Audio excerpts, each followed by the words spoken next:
हाय दोस्तों, आज मैं जो आपके लिए मूवी लेके आई हूँ उसका नाम है लव, जो 2015 में रिलीज हुई थी और इसकी IMDb रेटिंग है 6.1।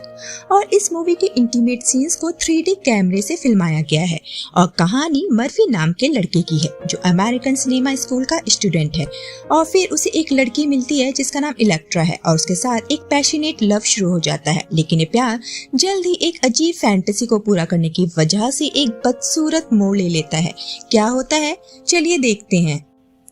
मूवी की शुरुआत एक न्यूड इंटीमेट सीन के साथ होती है जो आपको नहीं देखना चाहिए और इस सीन को निभाने वाले कैरेक्टर्स का नाम है मर्फी और इलेक्ट्रा। ये दोनों रिलेशनशिप में हैं। उसके बाद हम मर्फी को एक लड़की के साथ सोते हुए देखते हैं। इस लड़की का नाम है ओमी।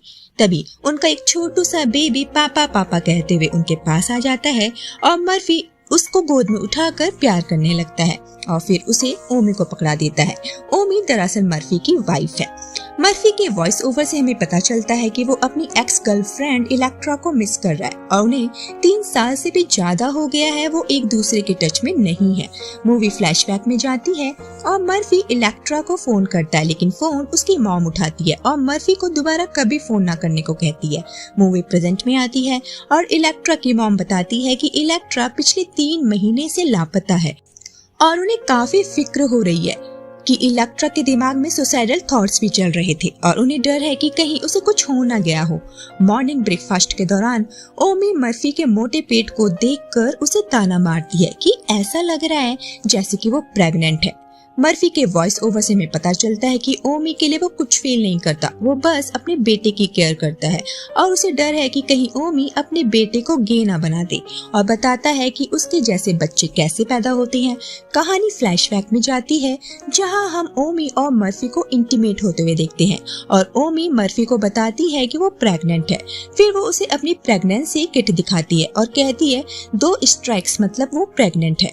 मर्फी उसे दोबारा से टेस्ट करने को कहता है और इस बार भी रिजल्ट पॉजिटिव आता है। मर्फी ओमी से कहता है कि इसके बारे में वो इलेक्ट्रा यानी अपनी गर्लफ्रेंड से बताना चाहता है, वो उससे झूठ नहीं बोल सकता और मर्फी का लॉ है कि अगर कुछ गलत होता है तो उसे एक्सेप्ट करो। कहानी प्रेजेंट में आती है। मर्फी को लगता है कि ओमी ने उसे पागल बनाया है और उसके साथ बेड शेयर करना उसे ऐसा लगता है जैसे वो किसी CIA के साथ बेड शेयर कर रहा हो।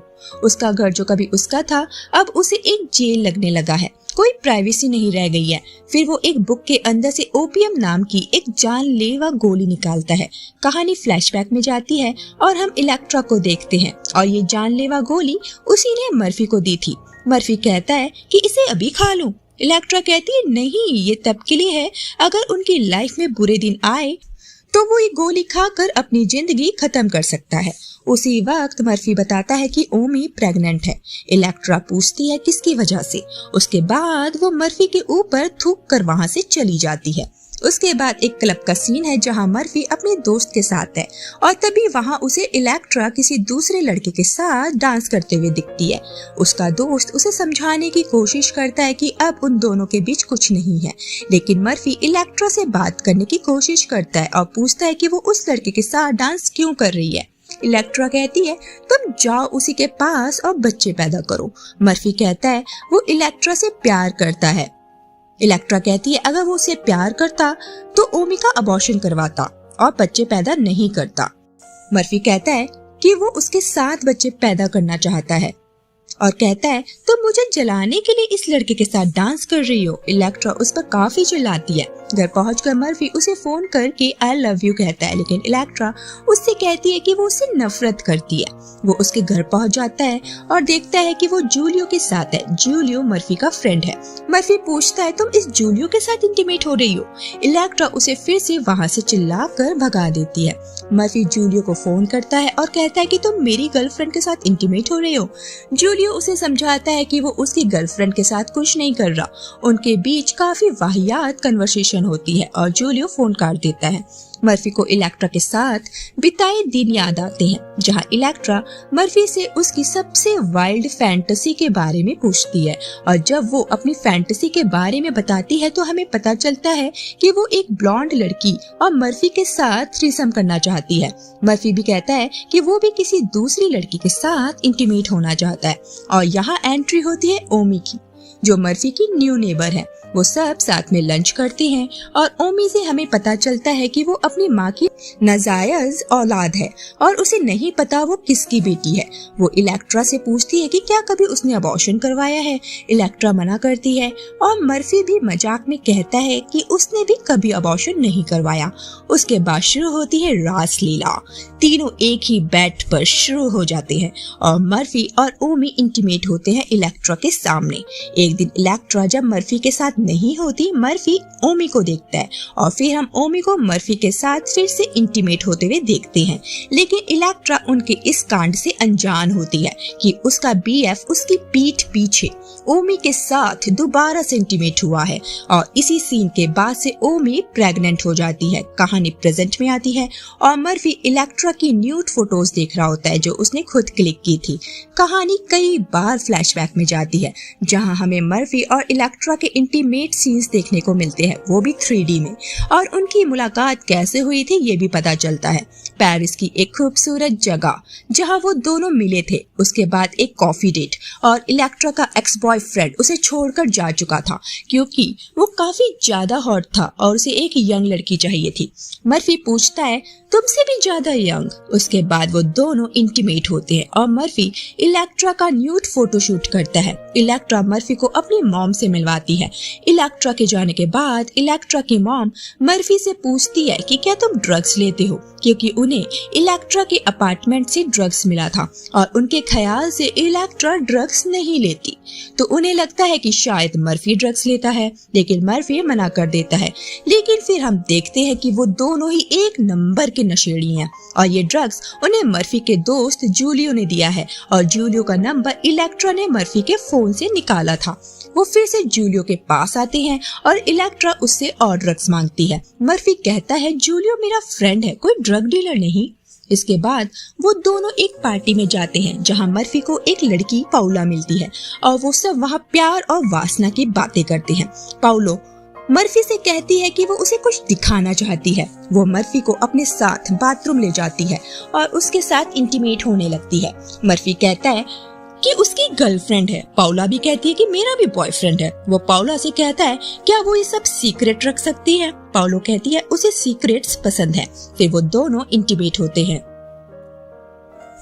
मर्फी बाहर आता है और इलेक्ट्रा मर्फी को उसकी पैंट की जेब बंद करने को कहती है और कहती है तुम वॉशरूम में उसके साथ इंटीमेट हो रहे थे, मैंने तुम्हारी आवाज सुनी।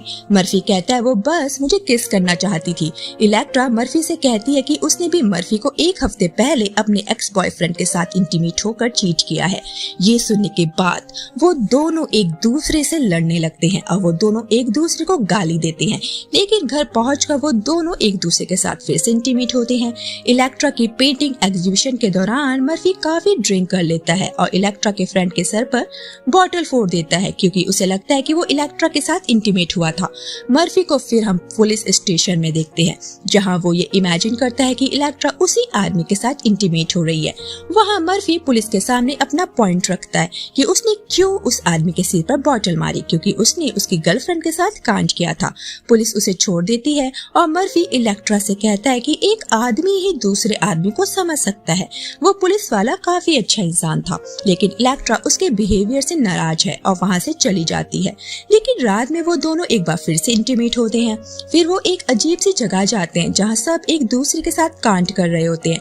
मर्फी और इलेक्ट्रा भी अलग अलग लोगों के साथ इंटीमेट होते हैं। इलेक्ट्रा मर्फी को फिर से थ्रीसम करने को कहती है। मर्फी मना करता है लेकिन बाद में मान जाता है। उसके बाद हम उन्हें एक पार्क में देखते हैं जहां वो इलेक्ट्रा से पूछता है लाइफ का मतलब क्या है। इलेक्ट्रा कहती है प्यार। मर्फी उसे किस कर लेता है।